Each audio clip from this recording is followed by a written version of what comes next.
শীত কিন্তু দারুণ জাঁকিয়েই পড়েছে, আর আমার বরের প্রত্যেক দিন নিত্য নতুন আবদার, আজকে এটা বানাও কালকে ওটা বানাও। তাই আজকের ওনার আবদার, তাকে ভেজিটেবিল চপ খাওয়াতে হবে, কিন্তু তিনি দোকানে যাবেন না, তাহলে বাড়িতেই বানাই। চলুন আজকে আমি বাড়িতে কিভাবে বানালাম আপনাদের সাথেও শেয়ার করি।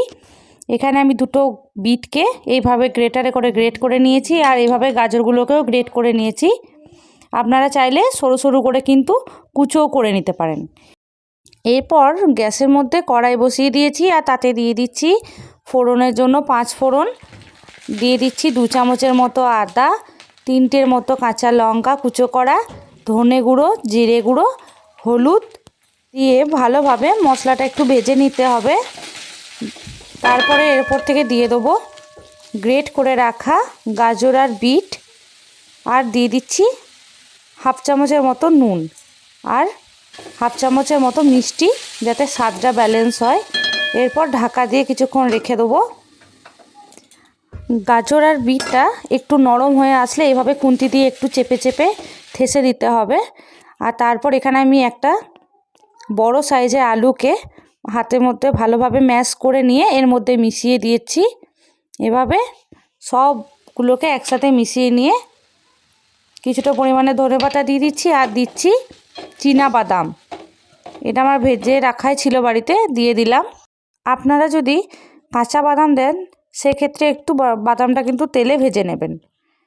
আবারও দিয়ে দিচ্ছি পরিমাণ মতো নুন, আর দিয়ে দিচ্ছি ভাজা মশলা। এখানে ভাজা মশলা বলতে গোটা জিরে, গোটা ধনে, গোটা মৌরি আর শুকনো লঙ্কাকে কাঠখোলায় ভেজে মিক্সিতে গুঁড়ো করে রাখা আছে, ওটাই আমি দিয়ে দিলাম। এই যে এরকমভাবে মাখা মাখা হয়ে গেলে যখন কড়াই থেকে ছেড়ে আসবে তখন কিন্তু পুর একেবারে রেডি। তারপর নামিয়ে রেখে এরকমভাবে ঠান্ডা করে নিতে হবে। আর এইভাবে একটার পর একটা এভাবে গড়ে প্লেটের মধ্যে সাজিয়ে রেখে দিলে কিন্তু তাড়াতাড়ি হয়ে যাবে। এই ভেজিটেবিল চপ বানানো কিন্তু ভীষণ সোজা, আর বাড়িতে বানালে কিন্তু দোকানের থেকেও দারুণ টেস্টি হয়। আর বানাতে সেরকম কিছু লাগেও না, বাড়িতে থাকা সামান্য উপকরণ দিয়েই এটা হয়ে যায়। তাই বাড়িতে ট্রাই করুন, দোকান থেকে কিনে না খেয়ে। এই যে হয়ে গেছে সব কটা বানানো। আর এখানে আমি 3 চামচ কর্নফ্লাওয়ার একটা বাটির মধ্যে ঠান্ডা জল দিয়ে গুলে রেখেছি, আর এখানে ব্রেড ক্রাম্বস মাখিয়ে আমি 2বার কোট করে নিচ্ছি। আপনারা যদি চান তাহলে আপনারা একবারও কোট করতে পারেন, কিন্তু আমি এখানে 2বার কোট করে নিয়েছি একটু ক্রাঞ্চি ভাবটা বেশি হওয়ার জন্য। এই যে এইভাবে সব কটাকে এইভাবে কোট করে নিয়ে তারপর গরম গরম তেলে ভেজে নেব। আপনাদের যদি আমার ভিডিও ভালো লাগে তাহলে প্লিজ সবাই একটু শেয়ার করে দেবেন, যাতে আপনারা ছাড়াও আরও অনেকে এই ভিডিওটা দেখতে পারে।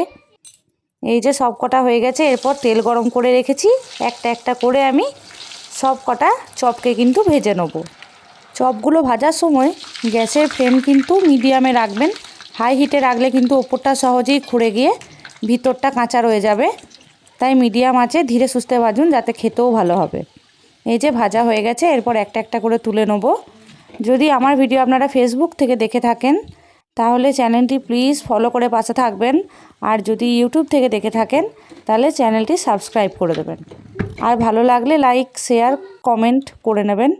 এই যে দেখুন কতটা ক্রাঞ্চি হয়েছে, দাঁড়ান একটা ভেঙে দেখায়, দেখুন কতটা সুন্দর হয়েছে না? আপনারাও বাড়িতে বানান আর জানাবেন কেমন হলো। টাটা।